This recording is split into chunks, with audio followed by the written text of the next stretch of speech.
This month of June marks the 32nd demise anniversary of Imam Khomeini, the late founder of the Islamic Republic of Iran. The charismatic leader was revered in Iran and across the world, including in African countries. Now, the incarcerated leader of the Islamic movement in Nigeria, Sheikh Ibrahim Zakzaki, says the thoughts of Imam Khomeini have remained relevant even after his demise. And the thought before this world is the thought of Imam Khomeini. Imam Khomeini is alive because his thoughts are very relevant to this time. Hello and a warm welcome to this week's edition of Africa Today. I'm your presenter Mubarak Kenya. Today we are focusing on the impact of the thoughts of Imam Khomeini in Africa and how he inspired African nations in their struggle against apartheid and neocolonialism. So join us as our experts give us an incisive analysis on this subject. And as you watch our show, keep your comments coming through our social media handle. Imam Khomeini in Africa. One of the stated goals of the Islamic Revolution of Iran, led by Imam Khomeini in 1979, was to fight against racism and to support people of color. Imam Khomeini fulfilled his promise immediately after the victory of the Islamic Revolution when he issued an order to cut off Iran's ties with the apartheid regime in South Africa. This decision inspired the struggle for freedom and emancipation in South Africa. After his release from prison, the late Nelson Mandela traveled to Iran 2 times, and in both trips, he met with the leader of the Islamic Revolution, Ayatollah Khamenei. My leader, how are you?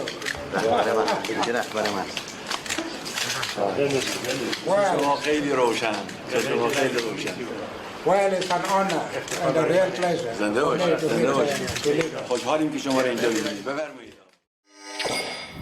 Now, during his first visit to Iran in 1992, Nelson Mandela emphasized that Imam Khomeini was a source of inspiration for the South African people in their anti-apartheid activities. The leader of the Islamic Revolution recalls here on what transpired during his meeting with Mandela. این آقای نلسون ماندلا که از زندان آزاد شده بود، من اینجا تو همین اتاق، همینجا که شما نشستید، قبل از اینکه رئیس جمهور بشه، آمد اینجا نشستیم. من براش ماجرای امام رو شرح دادم، مبارزه امام رو. گفتم مبارزه امام اینجوری بود، از تیر و تفنگ و کودتا و اینا استفاده نکرد، به مردم عرضه کرد، دل مردم رو قانع کرد، مردم با تن خودشون آمدن تو خیابان. هیچ رژیمی نمیتونه با مردمی که با تن خودشون شجاعانه میان توی خیابان مقابله کنه و پیروز. فهمیدم که تأثیر کرد در دلش. از اینجا که رفت ماندلا، تظاهرات خیابانی آفریقای جنوبی راه افتاد، ادامه پیدا کرد تا وقتی که رژیم آپارتاید رو ساقط کردن. Now, for more on how Imam Khomeini inspired the people of Africa, we are joined here by Ms. Suhaila Ibrahim Zakzaki, the daughter of Sheikh Ibrahim Zakzaki, the leader of the Islamic movement of Nigeria. Welcome to the program. Thank you very much for having me. Also with us here today is Said Husseini, the director of Islamic Center for Africa. Thank you for accepting our invitation. It's a pleasure. So let's start off with Ms. Suhaila Zakzaki. Now, can you first tell us about your personal acquaintance with the thoughts of Imam Khomeini? The Imam, primarily with how we view the Imam, is a very, as someone that is a role model and an example for us for what an Islamic struggle looks like, a struggle to bring about an Islamic system looks like. Imam was probably one of the only actually example of that actually achieved success, because while there is many other who had Islamic revolutionary views and whatnot, with the revolution of Iran, that was the first time that we saw in this world a success of such thing in our time today, right? So Imam was that kind of is that kind of example for us to this day, and especially with his emphasis on Islam and politics and the fact that those are not two separate things, and also Islam in many other aspects of life, like economics and other aspects of life, government and everything. Thank you very much, Ms. Suhaila Zakzaki, for that. The starting point of Imam Khomeini's proximity to the people of Africa after the victory of the 1979 Islamic Revolution was his decision to cut off Iran's ties with the apartheid regime in South Africa. This has been touted one of the Imam's strategic decisions made even before the victory of the revolution. Imam had already said, if the revolution attains victory, we will ties with the apartheid regime in South Africa. The grandson of Imam Khomeini explains here on Imam's move to cut ties with the South African apartheid regime. در اولین روزهای پس از پیروزی انقلاب هم این اتفاق افتاد و دولت انقلابی ایران با اخراج سرکنسول آفریقای جنوبی آپارتاید در اون روزگار تمام پیوندهای سیاسی، اقتصادی و نظامی خودش رو با رژیم آپارتاید قطع کرد و به حمایت همه جانبه از مبارزات بر حق شما برخاست. این از افتخارات انقلاب و نظام جمهوری اسلامی است و یادم هست که همواره نلسون ماندلا به این مطلب تأکید داشت و از او به نیکی یاد میکرد. Now, Mr. Husseini, as we know, immediately after the victory of the Islamic Revolution, Imam Khomeini ordered the cutting of ties between Iran and South African apartheid regime. Now, how did this move inspire the liberation movements in that country? I was speaking to icons of a struggle in South Africa. I was speaking to Nelson Mandela himself. He was saying to me that when the Islamic Revolution in Iran was happening, we actually had all of our hopes lost before that. We were thinking it will be impossible for us to deal with the apartheid state. This state is not going to dim, and this state is not going to go away. We were thinking about other ways how to cope and all of that. But when the victory of Islamic Revolution happened, we said, if it is possible for Iranian to remove a regime which was 2,500 years rooted, we also in South Africa, we will be able to do the same to apartheid regime. Mr. Husseini, they are the director of Islamic Center for Africa. Stay tuned for more. The Islamic Revolution of Iran under the leadership of Imam Khomeini created tremendous change for women. Iranian women are free to participate in various social, political, educational, and economic activities in conformity with Islamic tenets. One such recent example is Zahra Nemati, an Iranian female Paralympic and Olympic archer. She is now recognized as one of the most inspiring women in the world, winning the 2021 International Women's Day Recognition Award. We have our own culture and specific dress codes and cannot abandon it because we believe in it. Me and my fellow female athletes prove that we can take part in world sports events with our special dress code and win medals. The progress made by women in Iran has inspired Muslim women from other parts of the world. In Nigeria recently, an 8-month pregnant woman won a gold medal. Now she took part in the competition wearing the Islamic hijab. Now, Ms. Suhaila Zakzaki, how have Imam Khomeini's viewpoints on women in Islam contributed to the awakening of Muslim women in Africa? Imam's revolution and the fact that he emphasized on the role of women in society in the Islamic Revolution, subsequently in building the country when the revolution succeeded, and in his many writings about Muslim women's role in public society in Islam, that has directly affected a lot of people, I believe, throughout the continent, and definitely in some even ways may have affected others indirectly. But I believe that is that is definitely a very great contribution to the idea that Muslim women should participate in public Islamic life as well, not just pray and pay attention to their relationship with God and not have any say in anything or even speak, let's say, about Islamic matters, which was a prevalent thought before that. And I believe that to this day that is the case, that Imam's views on women is still influencing a lot of people throughout Africa. Thank you, Ms. Suhaila Zakzaki, for that. Now we shall take a short break, and when we come back, we shall continue with our discussion on the impact of Imam Khomeini's thoughts in Africa. Stay with us.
Imam Khomeini in Africa.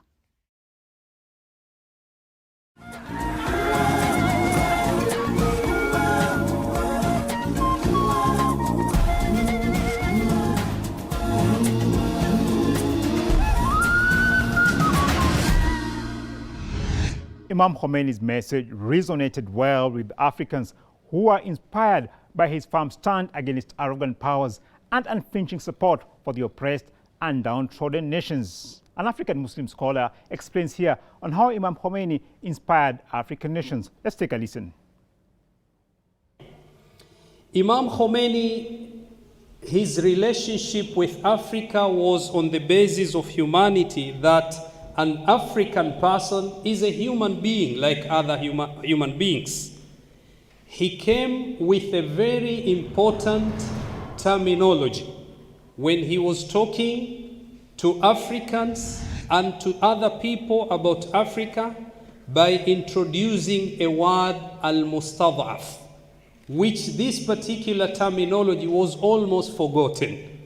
Even though the Holy Quran in Surah Al-Qasas says clearly, وَنُرِيدُ أَن نَمُنَّ عَلَى الَّذِينَ اسْتُضْعِفُوا فِي الْأَرْضِ. We want to make those people who are deprived on the land, to make them ai*imma, leaders. Imam Khomeini rahmatullahi alayhi came with this particular terminology to say that if you look at the world today, you will see two types of people. There are those who are oppressors and those who are oppressed. And oppressed are mustad'af. So he was talking to people of Africa and other parts of the world as mustad'af, to tell them that, remember, Allah in the Holy Quran will want to make you as leaders, so wake up. Well, Mr. Hosseini, African people are currently engaged in the struggle against yesterday's colonialists who are today's neocolonialists. Now, how can the ideas and thoughts of Imam Khomeini be useful in this regard? Imam Khomeini rahmatullah alayhi taught the Iranian nation how to fight against Shah regime. If the people of Africa also take their lessons from Imam Khomeini, I think they are going to be more determined in their struggle against the new colonialism which is taking over Africa in all over the show. And that is the sense of independence, being themselves, studying more, in extending their education, thinking about their destiny, and lean on their own capacity and their capabilities and their financial abilities, and work for their own nation. Don't allow other people to interfere in their affairs. I think these are the principles that Imam Khomeini rahmatullah alayhi managed to teach the Iranian nation. Thank you very much, Mr. Hosseini, for that insight. The African continent has the natural resources and commercial power to become the richest continent in the world. But oppression, bribery, and exploitation by the Western powers hinder its development. Neocolonialism is no doubt the number one problem to Africa's economic development. While it is true that African countries gained independence from the imperialist Western countries, but neocolonialism remains a major challenge. Now, Ms. Suhaila Zakzaki, as an African, what lessons do you think African nations can get from Imam Khomeini in combating neocolonialism? Well, the Islamic Revolution in Iran, I would say, is in a way almost parallel to the struggle against neocolonialism, considering at the time, let's say, the Shah in Iran, while an Iranian ruler over Iranian people, was heavily influenced by people from outside who wanted to benefit from that kind of influence and control over the Shah to their benefits, which is no different than what we see currently throughout the continent today. It's no different from that. It is pretty much exactly what neocolonialism is and what we are living through, what is our reality today. And so in the approach that Imam had to that, to standing up against that kind of system, I believe that we have a lot to learn from that, and we do look to that as an example in so many ways. Even with the Islamic movement in Nigeria, I believe we look to that heavily as an example and an inspiration. Now, Mr. Husseini, we have heard there Ms. Suhaila Zakzaki talking about how Imam Khomeini inspired the Islamic movement in Nigeria. Now, can you briefly elaborate on Imam Khomeini's role in the awakening and unity of Muslims in Africa? Imam Khomeini, right from beginning, was that we are not Shias, not Sunnis, we are Muslims, we are striving toward Islamic revolution, Islamic Republic, and for us, we should not fight amongst each other. The Shias are the brothers of the Sunnis, and the Sunnis are the Shia brothers. So those people who had access to the teachings of Imam Khomeini, rahmatullah alayh, they are those people who has listened to his advice, and today they are the supporters of Islamic revolution. And alhamdulillah, we're enjoying the support of so many Muslim brothers across the globe. The Sunnis are backing the Shias are backing the Sunnis. Thank you very much for your time and insight, Said Husseini, the director of the Islamic Center for Africa. The Islamic Republic of Iran has been involved in many humanitarian activities across Africa, including setting up colleges and universities, medical clinics, and agricultural projects which directly benefit the masses. One such project is the Iran Clinic in Ghana's capital, Accra. Speaking during the inauguration of the refurbished clinic, the country's vice president lauded the contributions of the Iranian government to the health sector of Ghana. The Iran Clinic has got a long history in Ghana, and it is really one of the benefits and the lasting benefits, I hope, of this close relationship between the government and people of Iran and the government and people of Ghana. And I think that what we are seeing here in the Iran Clinic, 300 patients at least every day come through here. Every day, at least 300 patients. And this is why it comes up to close to 100,000 every year. That is a huge contribution to healthcare in Ghana that the Red Crescent, Iranian Red Crescent is providing. Huge contribution. Students, let me say Assalamu alaikum wa rahmatullahi ta'ala wa barakatuh.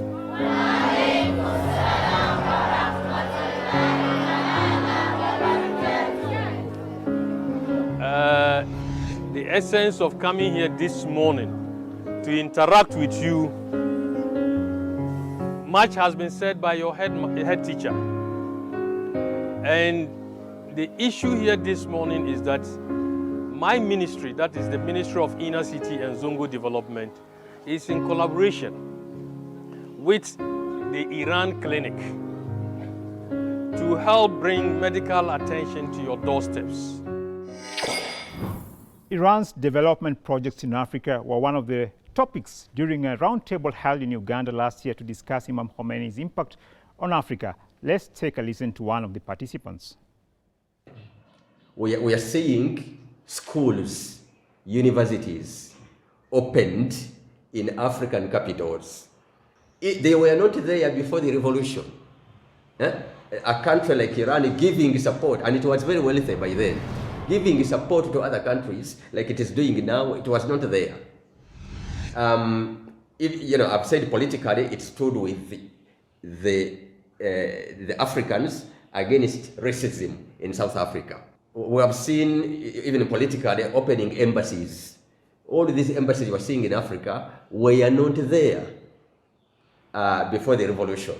When this revolution came and they wanted to know more about problems of the African communities, African countries, all these embassies were opened so that they interact with the populations, get how we can exchange, cultural exchange, commerce, and political integration. Now, Ms. Suhaila Zakzaki, how have the thoughts of Imam Khomeini contributed to the progress of Muslims in Nigeria?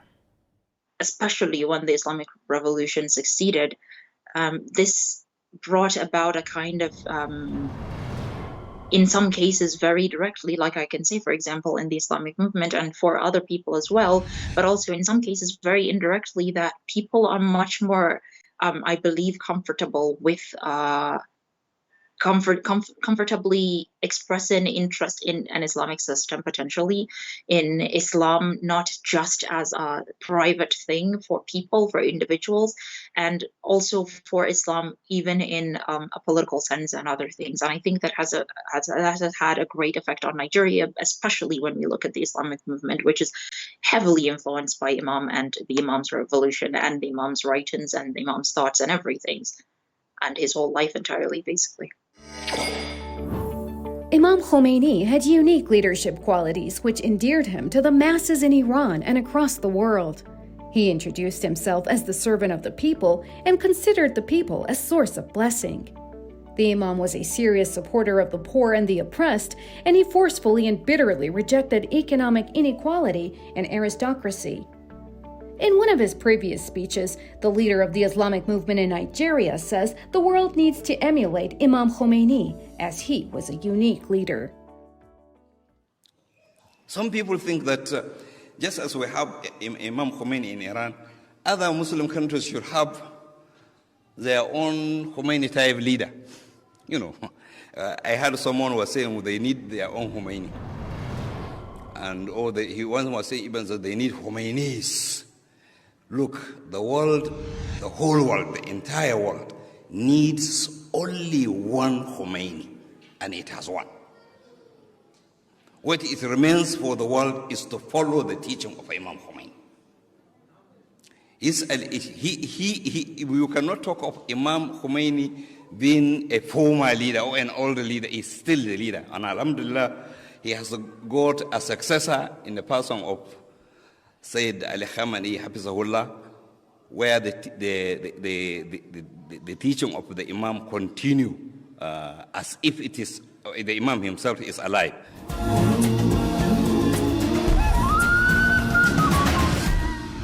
Well, that wraps it up for this week's edition of Africa Today, and it's been great having you with us. Tell us what you think about our show by dropping us a line through our social media handle. And on behalf of my colleagues here at Africa Today, thanks for watching and goodbye for now.